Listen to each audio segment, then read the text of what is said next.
Natasha Asghar. Thank you, Presiding Officer. Minister, there are more than 22,000 young carers aged between 14 to 25 in Wales.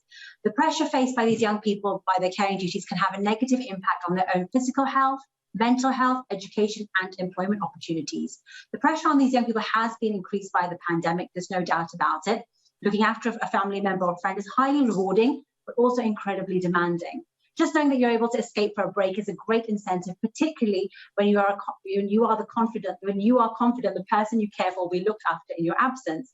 You did mention about the £3 million that you provided to local authorities earlier in Wales, but I would like to know how will you monitor this and the actual progress that those £3 million are going to be spent on the rightful purpose? I thank you for that, again, a very important question, because the needs of young carers are absolutely high priority in the government's planning, and we know what an enormous amount they do to care for their loved ones.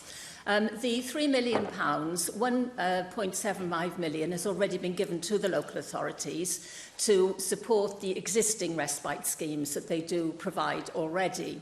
The other £1.25 million, there is a research project that is looking at the best way of providing short breaks and looking at what you have to do in order to qualify for those short breaks. For example, do you need to have had a carer's assessment, which I think is maybe not necessary to have a carer's assessment. So we're trying to make respite more flexible and easier for carers, including young carers, to access. So these respite projects that we're putting forward are going to be available for young carers, carers of all ages, and we're particularly anxious that young carers should benefit from them. So thank you again for that very important question.